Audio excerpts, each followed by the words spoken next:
네, 여러분 안녕하십니까? 오늘은 제가 평소에 잘 아는 우리 이상수 회장님이신데 직접 택시도 운전하시고 옛날에는 택시 지부장님도 이렇게 하신 그런 분이시라서 저한테 우리 택시 업계와 관련된 그런 말씀들을 주시겠다 그래서 오늘 이렇게 모시게 됐습니다.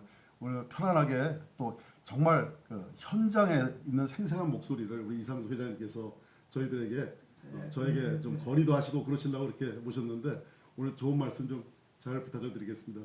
우리 회장님은 저한테 이거 주실 말씀 계시다 그래서 모셨는데. 네, 안녕하세요. 택시 현안에 대해서 참 또 일반 또 버스 현안까지 교통에 대해서 좀 건의드릴 게 있어서 이렇게 찾아뵙습니다. 아이고 잘 오셨습니다. 또 귀한 시간 또 이렇게 내주셔서 저로서는 또 오히려 더 감사한 일이네요. 아유, 그러지 않아도 듣고 그래야 되는데. 우선 택시에 대해서 좀 건의드릴 게 좀 중요한 게 있어서 말씀드리겠습니다. 제 큰 현안부터. 제가 큰 현안부터 말씀드리겠습니다.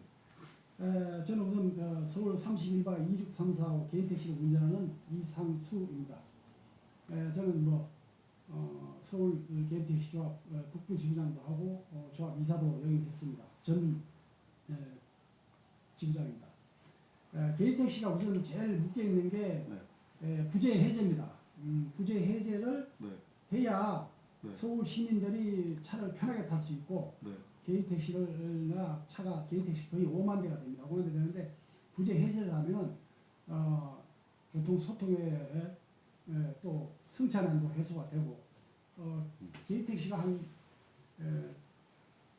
가나다주로 묶여 있어서 이게 묶여 가지고는 그 운영하는 시간에 아니면은 LPG 가스도 넣을 수가 없습니다. 시간에 운영하는 시간에 넣어야 됩니다. 시간 내에 넣어야 되는 거죠? 제약을 받고 있고 이거는 참 너무 억압된 거기 때문에 시민들의 그 승차난 해소에는 개인 택시 부재가 해제돼야 된다는 걸 말씀드립니다. 우선 아마 말씀 주신 거 보니까 개인 택시 개인 택시의 부재 해제를 말씀하시는 것 같은데 승차난 해소 차원에서 이렇게 말씀을 주신 것 같습니다. 제가 알기로 제가 택시 업계 자주 찾아뵙고 인사를 드리고 그래서 대략 알고 있는데 이제 가나 다조 있고 그다음에 라조 있고 그다음에 구조 이렇게 해서 운영되고 있죠. 아마 말씀하신 것처럼 부재 해제 문제를 승차난 해소 차원에서 한번 저희들이 한번 적극 검토해야 될 시점이 됐다라는 생각을 저도 사실은 좀 갖고 있었는데 오늘 이렇게 말씀 주시니까 이 문제는 한번 저희들이 적극적으로 한번 좀 검토를 해봐야 될 사안이다라고 생각합니다. 그러니까 가나다조는 새벽 4시부터 새벽 4시까지 운영하고 그 다음에 이틀 일하고 하루 쉬는 걸로 이렇게 되어 있죠? 네. 그리고 라조는 일요일하고 수요일 쉬든가요? 그렇게 하고 그다음에 구조가 어떻게 돼 있더라? 저는 9시부터 9시까지 아침 9시까지 그렇게 하는 그런 형태로 되어 있는데 이런 것들을 합리적으로 한번 현장의 목소리 그러시니까 이런 부재 해제 문제는 아마 이거는 택시를 개인 택시 가지신 분들은 굉장히 좋아하실 것 같고 택시 사업주들은 이 문제에 대해서는 좀 이견이 있을 것 같긴 한데 이 문제는 한번 승차난 해소에 방점을 두고서 적극적으로 좀 검토해봐야 될 사안이 아닌가 그런 생각을 합니다. 고맙습니다. 그리고 또 현재 저희가 이 법인 택시도 보면은 법인 택시가 운영을 못하고 기사분들이 없어서 운영을 못하고 신현차가 회사에 엄청 많은 걸로 알고 있습니다. 그리고 우선 번호판을 띄어서 세무서에 반납하고 운유로 신고하는 차도 많습니다. 이런 걸 택시를 승차난 해소를 위해서는 이 법인 택시도 리스 형식으로 해서 운영을 하면은 왜냐하면 취업난 해소도 되고 젊은 사람들이 또 그걸 리스 형식으로 해서 운영을 하다 보면 취업난 해소도 되고 승차난 해소도 되고 이구 양도일 같아서 제가 건의를 드립니다. 이 문제는 보니까 저도 사실은 택시 업계 택시 회사들에게 방문해 보면 쉬고 있는 택시들이 한 60%가 오히려 쉬고 있는 그런 현황들을 요즘에 최근에 이제 보게 되는데 지금 보니까 이건 사실은 구인난도 있어서 그런 측면도 있고 이 문제를 근본적으로 좀 해결해야 되겠다는 생각이 드는데 이제 우선은 사실은 리스제를 지금 서울시에서 그거 좀 막고 있죠. 네, 지금 뭐 업체에서 건의를 했는데 서울시에다가 네. 서울시에서 아직 안 받아지는 걸로 알고 있습니다. 예, 그러면 이 부분은 사실은 승차난 해소도 있습니다만 취업난 해소 차원에서도 같이 예, 이 문제를 적극 검토를 해서 지금 쉬고 있고 그것으로 인해서 지금 택시 업주들이 또 많은 네, 재정난을 지금 받고 있기 때문에 이 문제에 대해서 해소책이 좀 검토될 필요가 있다는 네. 생각을 저도 하게 됩니다. 예, 고맙습니다. 또 제가 또 하나 더 건의드리겠습니다. 네. 예, 지금 서울 시내에 우리 먼저 시장님께서 30km, 박원순 50, 시장께서 박원순 시장님께서 네, 30km, 50km로 지금 묶어 놓으시는데 네, 네, 예, 이것은 참 좋습니다. 네. 좋은데 낮에는 운영하기가 좋은데 네. 야간에는 10km를 사냥을 해서 그러니까 야간에 이제 밤 제대로 10시부터 원활하게 할 수 있도록. 예. 새벽 4시까지 이런 시간제를 해서 원활하게 네, 운영을 네. 하면은 이 차들이 원활하게 다닐 수 있고 우선 학교 앞에 같은 건 30km인데 이것을 야간에 밤 10시면 학생들이 안 다니니까 네. 이럴 때는 한 40km로 해서 운영을 하면은 뭐 시민들이 운전하는데 아무 지장이 없고 참 편해질 것 같아서 네. 건의를 드리고 싶습니다.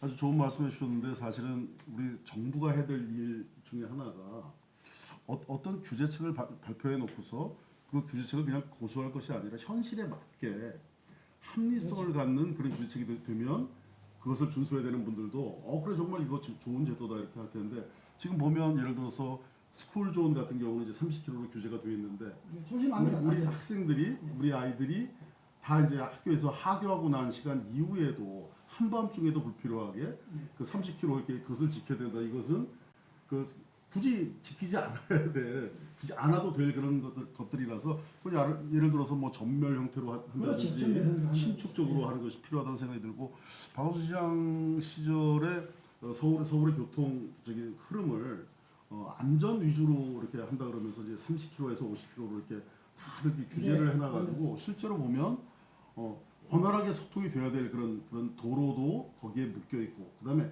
야간 같은 경우는 사실은 차들이 그렇게 많지가 않은 그런 상황인데 거기에서도 그것을 이렇게 그냥 거북이처럼 이렇게 가야 될 필요성이 있는가 그런 부분에 있어서는 교통 안전이라는 측면을 우리가 고려하더라도 지나치게 규제 위주로 돼 있다 그래서 그건 좀 현실화할 필요가 있다. 아까는 10km 정도만 상향 조정해도 우리 운전하시는 우리 기사님들 사장님들께서 굉장히 좋은 시책이 될 거다 이렇게 판단하시는 거죠? 네, 이거 환경에도 문제가 있습니다. 너무 달리지 않고 가서 브레이크를 밟으면은 라이닝 패드에서 발암 물질이 발생해가지고 발암 물질하고 마찰해가지고 저희가 말하자면은 환경이 나빠지고 그걸 이제 마시게 되면 폐암이 걸릴 그런 위험성이 있다는 건 나와 있습니다. 지금 보니까 남산 1호터널에서 쭉 가다가 보면 이태원 쪽으로 내려가다가 보면 거기 갑자기 한남대교 지나서요. 그렇게 가다 보면 이제 남단 쪽에서 갑자기 50km 이하 그렇게 안내판이 나오죠.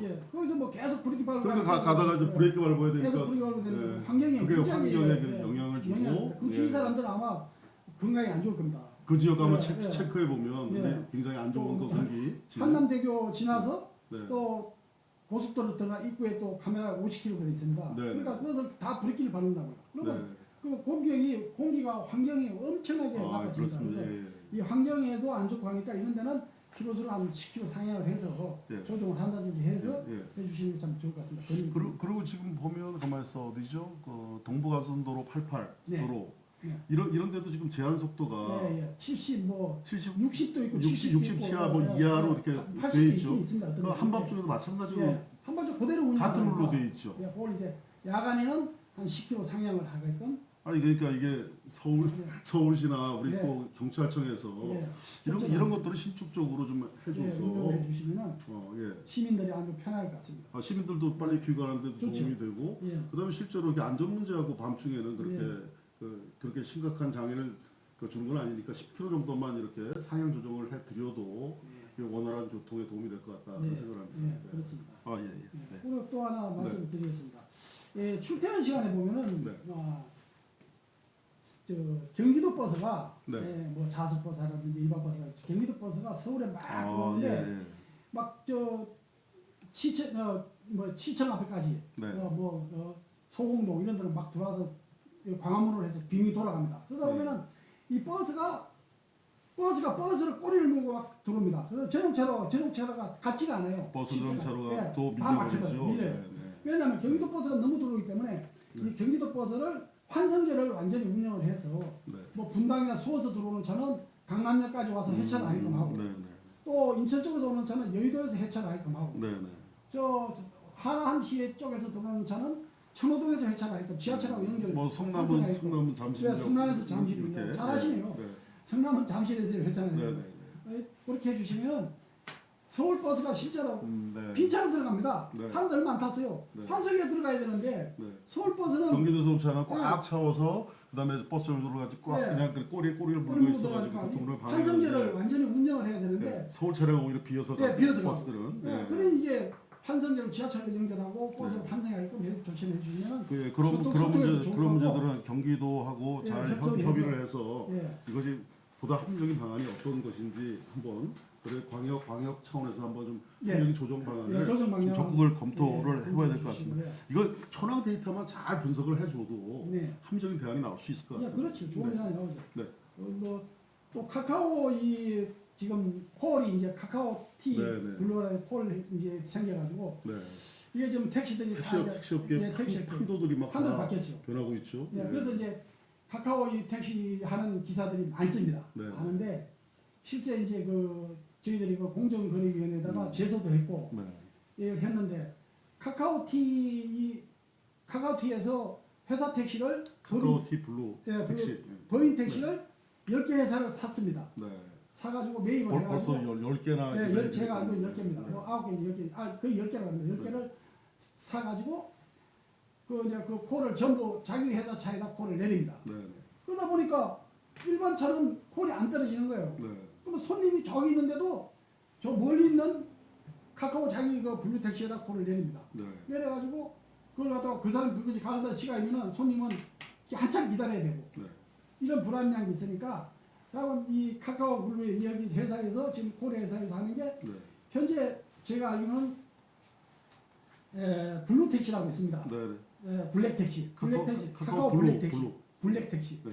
이거는 가격이 비싼 차는 고급 네. 택시입니다. 아, 예. 여기에는 카카오 회사에서 수익금에 만약 그 카카오에서 결제를 합니다. 네. 현찰을 돈을 안 받습니다 기사가. 3.3%가 아닙니다. 그게 아니고 이 블랙 택시는 아, 수익금을 기사가 돈을 받는 게 아니라 네. 카카오 회사에서 앱으로 다 돈을 받습니다. 네. 핸드폰으로 앱으로 받아가지고 그 금액에서 총 수익금에서 10%를 띄고 줍니다. 거기는 10%까지 가는 예, 거예요. 5년간 약정이 되어 있습니다. 네. 이건 완전히 약정이 5년 안에 만약에 이걸 해야 가면은 또 이게 그러니까 위약금을 물립니다. 토해내야 되고 위약금이 되고 이런 것도 있고 네.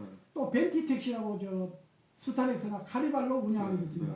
이게 벤티 택시는 수익금의 5%를 또 띱니다. 네. 가져갑니다. 자기들이. 그리고 네. 앞으로는 또 10%로 올린답니다. 인상을 네. 한다고 지금 나왔는데 이것도 이제 문제가 많습니다. 완전히 기사들의 그 수익금을 다 가로채는 거나 마찬가지인데 네, 네. 어느 정도 저렴하게 낮춰주시고 네. 일반 택시도 그 블루 택시라고 있습니다. 개인 택시가 회원제로 해서 등록을 해서 하는 게 있는데 그게 3.3%가 예, 3.3%를 수수료를 받습니다. 네. 이것도 한 뭐 1% 정도라든지 낮춰주셔야지 네.